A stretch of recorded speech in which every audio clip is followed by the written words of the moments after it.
Salut tout le monde, bienvenue pour cette nouvelle vidéo hebdo sur les cryptos. On va commencer avec l'analyse des bitcoins. Juste avant de commencer, un petit mot sur le concours de crypto Diabolo qui a commencé. On a commencé la manche numéro 2 il y a une semaine. N'hésitez pas à vous inscrire, hein. C'est gratuit, c'est en compte fictif. Vous pouvez vous mesurer aux autres et il y a quand même 6000 USDT à gagner au total. Le gagnant de la manche d'avant a reçu 800 USDT déjà. Donc là, manche numéro 2 qui vient de commencer il y a une semaine, venez vous inscrire. Alors, comme on a fait les fois d'avant, on va parler un peu du contexte général mondial, parce qu'on n'est pas dans une situation, on va dire, classique. Donc, je rappelle, en période de crise comme on a actuellement, l'analyse chartiste a tendance à être moins pertinente, parce que c'est vraiment les fondamentaux là qui intéressent les marchés. Sur le Bitcoin, on est en format mensuel. Alors, en mensuel, pour moi, on a la fin du mois bientôt, hein. Il faudra regarder, est-ce qu'en mensuel, ce niveau a tenu, donc les anciens points bas qu'on avait ici, hein, est-ce que cette zone, est-ce qu'on va clôturer au-dessus ou en dessous? C'est vrai qu'on a fait une grosse mèche basse en mensuel ici, on a testé le niveau sous l'oblique qu'on a ici, qui correspondait d'ailleurs à l'ancienne zone basse hein, qu'on avait ici à l'horizontale. Depuis, ça remonte. Donc là, je pense que la clôture mensuelle va être intéressante à suivre, soit en clôture sous l'ancien point bas ici, donc le niveau il est à 6437, hein, soit en clôture au-dessus. Si on clôture au-dessus, ça pourrait vouloir dire que on a fait la mèche basse et les cours seraient plus ou moins libres hein, de remonter tester l'oblique haute hein, qu'on a ici. Ce qui pourrait nous ramener vers les 8500. Si on clôture en dessous, il y a des chances qu'on reparte à la baisse hein, pour aller tester l'oblique basse au moins, donc vers les 5000, un peu 5000, 5100 à peu près. Donc voilà, là c'est pour les scénarios plutôt génériques hein, en format mensuel, mais pour vous dire de regarder la clôture mensuelle qu'on va avoir, parce qu'elle nous donnera déjà un aperçu de est-ce que le marché est toujours fortement baissier ou est-ce qu'on est dans une petite phase de rebond. Avant de poursuivre et d'affiner un peu dans des plus petits time frames, on va regarder un peu les autres marchés mondiaux, donc très rapidement, hein, parce que c'est pas le sujet de les analyser à fond, mais au moins voir quelle tendance ils ont. Vu qu'on est dans une crise vraiment mondiale là, c'est bien de regarder un peu les principaux actifs comme on a déjà fait avant. On va regarder le S&P 500, donc l'actif américain majeur, hein, les 500 plus grandes entreprises américaines. On voit que en format mensuel, on a eu 2 forts mois de baisse, hein, dont là un mois de mars qui est vraiment très très baissier. Mais ce qu'on voit ici, c'est qu'on arrive sur un support assez fort, hein. On est comme sur le Bitcoin en fait sur des points bas ici, assez pertinents, hein. C'est les points bas qu'on a fait en novembre 2018. Donc c'est pas des petits points bas.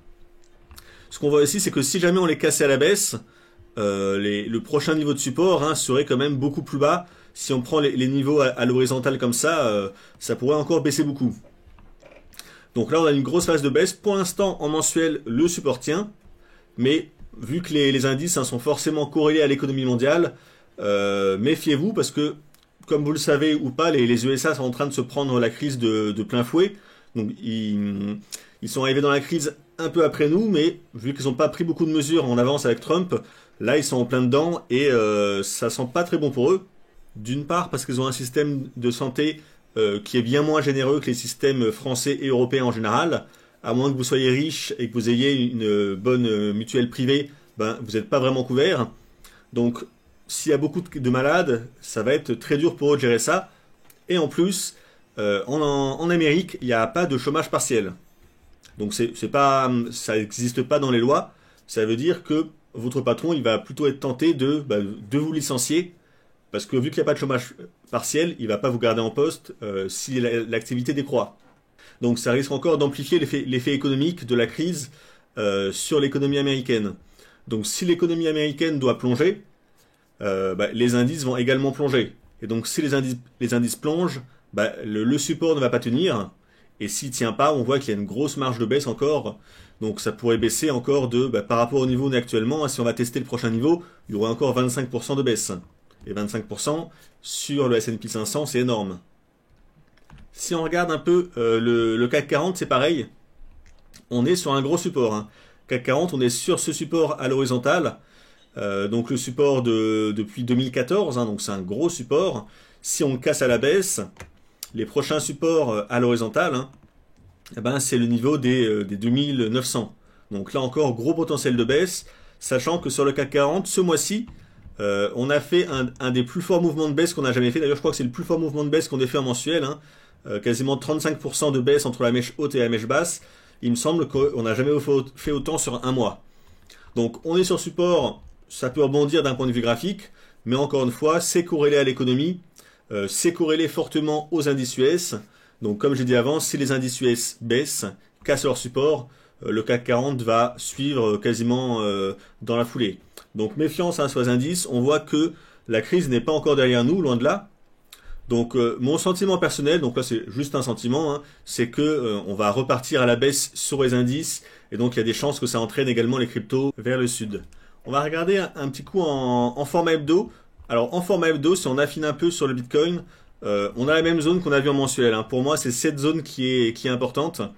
Les anciens points bas, est-ce qu'on va pouvoir passer au-dessus ou pas? Si on arrive à casser la zone ici des points bas, il y a des chances, comme j'ai dit avant en mensuel, hein, qu'on aille tester la zone haute après. Donc la zone haute de l'oblique ici. Si on n'arrive pas, il y a des chances qu'on reparte tester au moins le support ici à court terme. Alors, on va affiner encore un peu. On peut travailler ça d'ailleurs avec un canal de régression. Donc, canal de régression, hein, vous prenez le point haut de la tendance, le point bas, ça vous trace le canal de régression, vous l'étendez.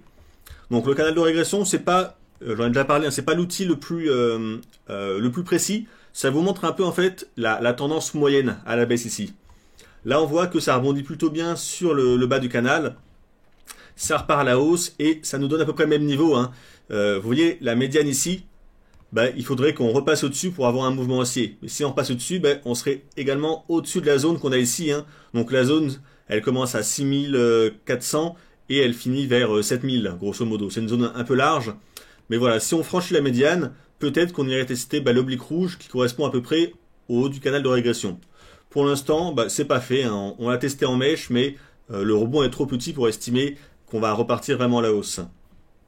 On va encore affiner en plus petit time frame, en 4 heures. Alors, en 4 heures, ce qu'on a, c'est... on a eu le rebond ici.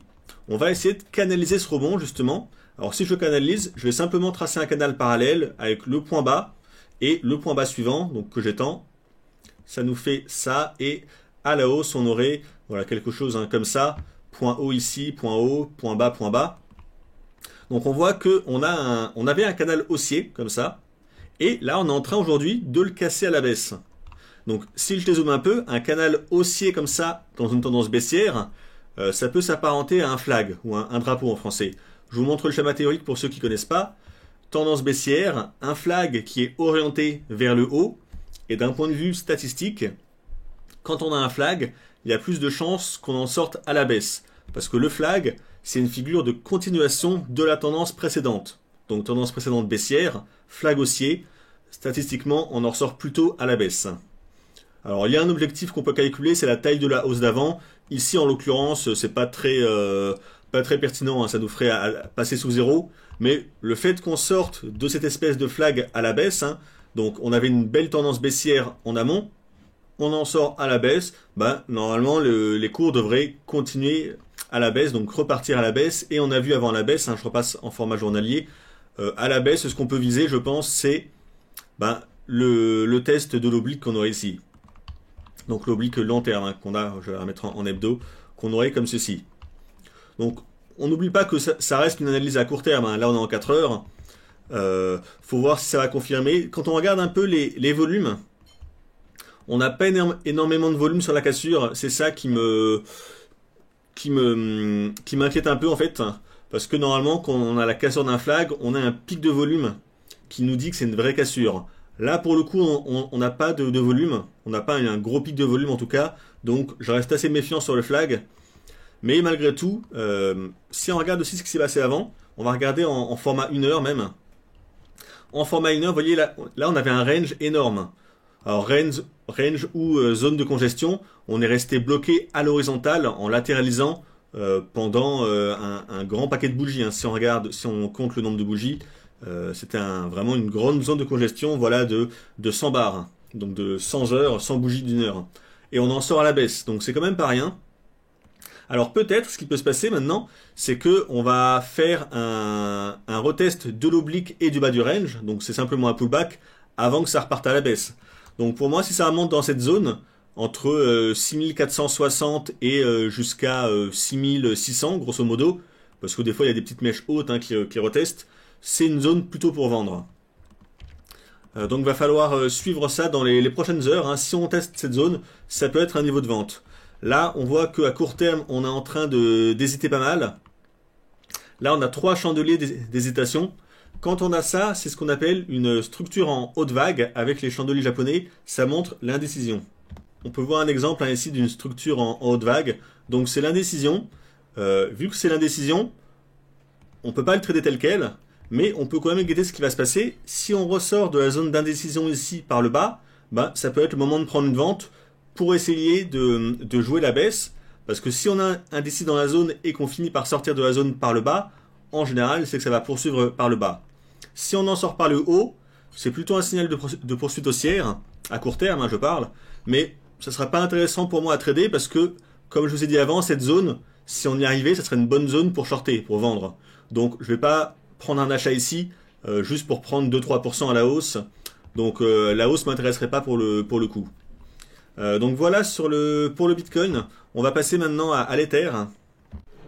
Sur l'Ether, on est dans une zone de congestion hein, ici. On voit que là, il y a une zone d'accumulation, de congestion des cours assez forte. Hein, depuis la vague de baisse qu'on a eue ici, là ça hésite beaucoup. Donc on va faire assez simple et concis. Hein. La tendance est baissière. Il y a plus de chances qu'on finisse par rebaisser. Pour ceux qui cherchent des achats, pour moi, ça serait intéressant si jamais on dépassait le haut de la zone en clôture de bougie. Hein. Donc le haut de la zone, hein, comptez les 150. Il faudrait qu'on clôture au moins en journalier à 150 ou au-dessus de 150 pour estimer que les haussiers ont la main. Tant que ce n'est pas le cas, ça peut très bien retester le haut de la zone, refaire des mèches comme ici, mais la tendance est baissière. Si ça baisse... Le prochain gros niveau de support intéressant, c'est le niveau des 80 ici. C'est les points bas historiques qu'on a ici. On va regarder à plus court terme si on peut analyser autre chose à plus court terme. Alors à court terme, en 4 heures, on peut essayer de canaliser le mouvement. Un peu comme sur le Bitcoin, en fait, on va prendre le point bas. Alors si on le relie au point suivant, ici, là on voit qu'on l'a cassé à la baisse comme sur le Bitcoin. Par contre, ce qui me gêne un peu, c'est la mèche qu'on a fait ici. On se demande toujours, est-ce qu'on ne devrait pas du coup réaligner comme ça notre canal? Et en plus, ça colle pas mal en haut. Hein. Là, on aurait le point haut qui correspond au point précédent. Donc, il n'y a pas de... En analyse technique, il n'y a pas de point magique. On va forcément vous dire, vous prenez forcément celui-ci ou celui-ci. C'est à vous de juger. Là, pour moi, les deux sont possibles. Mais ce qui gêne, c'est que les deux donnent une lecture différente. Là, si on prend comme ça, on n'a pas cassé le point bas. Alors que si on le prend comme avant... on a cassé ici le canal. Donc là, si on l'a cassé, c'est comme ce qu'on a vu avant sur Bitcoin. C'est un flag haussier sorti par le bas. Donc ça risque de repartir à la baisse. Et dans ce cas-là, le niveau des 80 serait intéressant pour chercher des achats. Si on l'estime comme ça, on ne l'a pas cassé à la baisse encore. Donc il y a toujours des possibilités de rebond. Hein. Si on teste le bas que ça rebondit, ça reste une zone de support ici. Donc le niveau des 120, ça reste un support, surtout qu'à l'horizontale, c'est quand même un niveau pas mal travaillé. Hein. Là, petit point bas, là, pas mal de bougies ici qui l'ont testé. Là, on l'a retesté en mèche, là, on l'a retesté en point bas hors mèche. Donc on voit que c'est un niveau important. Donc, vu que je sais pas et je peux pas vous dire quel est le bon canal qu'il faut prendre, le plan, c'est soyez le plus prudent possible, estimez qu'on l'a pas cassé par le bas encore. Et donc, la cassure par le bas se fera si on passe sous les 120 en clôture. Là, on aura une vraie cassure, un vrai breakout baissier, et il y aurait des fortes chances que ça reparte à la baisse. Tant que c'est pas fait, il y a une chance de rebond seulement au niveau des 120. Donc, à la limite, ceux qui veulent tenter un petit achat, ça peut se tenter. Hein. Alors, la tendance est baissière, donc ça donne pas très envie. Si on est dans un flag, statistiquement, on va en sortir par le bas, donc ça non plus, ça donne pas envie. Donc, c'est pour ça que moi, je tenterai pas d'achat. Mais pour ceux qui sont un peu agressifs, si vous voulez tenter, la justification qui fait que vous pouvez tenter, c'est que vous tentez sur un niveau très précis, et si on passe en dessous de ce niveau, on sait qu'on a eu tort, on peut sortir rapidement. Donc avec un stop à 6-7%, ça suffit pour tenter de jouer le scénario. Et si jamais ça rebondit en bas du canal, ça peut revenir tester la médiane et les points hauts qu'on a là, donc les 140. Ça fait déjà un ratio rendement risque qui est pas mal. 7% de perte pour 20% d'espérance de gain. Si on rebondit au milieu du canal et qu'on rebondit en même temps sur la zone haute à l'horizontale, hein, ici et là, ça peut faire un trade intéressant. Et si le marché repasse vraiment haussier, ben là on peut même viser le haut du canal. Donc pour l'instant ça me paraît trop gourmand, mais même en visant l'option pas trop gourmand, ça peut faire un trade intéressant pour ceux qui veulent jouer agressif. Sur le Ripple face au dollar, on est sur des gros points bas qu'on avait ici, hein. Donc c'est une zone potentielle de rebond, c'est la zone long terme de rebond, hein. Si on passe en dessous, bah, il n'y a plus vraiment de support, ça pourrait baisser beaucoup plus. Là on est dessus, pour l'instant en format hebdo, on voit que c'est en train de rebondir un peu sur la semaine. On est également sur le bas de cette oblique. Alors en fait c'est un canal baissier parallèle qu'on a ici en vert, avec ce point haut hors grosse mèche et ce point haut. Là on a la même inclinaison avec pas mal de points de contact, donc c'est une belle zone de support. L'objectif pour ceux qui sont déjà à l'achat, pour moi c'est de viser un retour, si vous êtes un peu ambitieux, à 0,2950 à peu près. C'est les points hauts ici et la grosse zone ici d'ancien support qui est maintenant devenue une résistance vu qu'on l'a cassé à la baisse. Donc c'est la zone logique à viser. On va regarder en format journalier.